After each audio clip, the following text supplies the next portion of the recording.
مبارکباد دے سکتا ہوں چودھری صاحبان کو جو ہمارے مہربان ہیں گجرات کے، ان کو مبارک ہو کہ اگلی جو الیکشن ہے تلنگانگ میں وہ تقریباً وہ جیت گئے ہیں، اور جو مسلم لیگ کے نامور ایک امیدوار تھے انہوں نے آج کاغذات وڈرا کر لیے ہیں، اور چودھری شجاعت تو فرنٹ میں تھے، لیکن اصلی چودھری سالک نواز، عزیزم سالک نواز، وہ جو ہیں اصلی کینڈیڈیٹ ہوں گے۔ تلنگانگ وارا بڑا ایک غیرت مند علاقہ ہے، عوانوں کا دیس ہے، اور وہ بڑی بڑی پگیں پہنتے ہیں اور مونچھیں،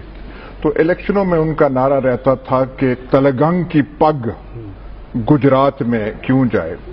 اب یہ خبریں آ رہی ہیں کہ گجرات میں ایک عجائب گھر بن رہا ہے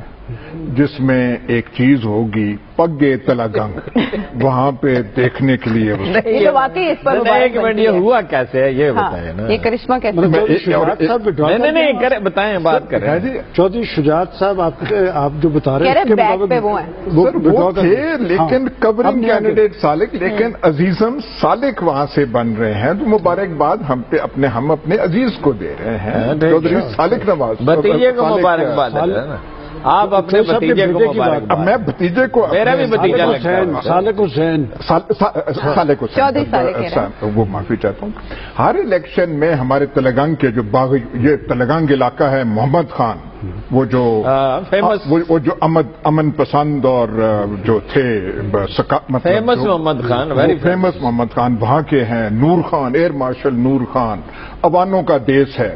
ہر الیکشن میں کہتے تھے تلنگانگ کو ضلع بنانا چاہیے علیحدہ۔ فی الحال ان سے میری درخواست ہے کہ گزارا اسی پہ کریں، نوٹیفیکیشن جاری ہو رہا ہے کہ تلنگانگ گجرات کی ایک سب تحصیل بن رہی ہے وہاں کی۔ اچھی بات ہے کہ آپ نے بھی باہر سے آنے والوں کو قبول کرنا شروع کر دیا۔ یہ کہہ رہے ہیں کیسے ہوا؟ سر جناب والا، آپ رات کو جب یہاں گشت کریں لاہور کی مال پہ، یہ بڑی اچھی آپ نے مثال، ایسی مثال سے آپ نے سمجھا دیا کہ آخر اب رہنے دیں اس کو۔ چلیں اور آپ نے قبول کر لیا، ہمیں صرف یہ بتا دیں ہمارا بھتیجا الیکٹ ہو رہا ہے وہاں سے، گجرات کا وہاں پہ ہے، میوزیم بن رہا ہے گجرات میں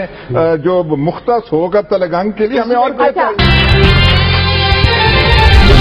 خبر کی دنیا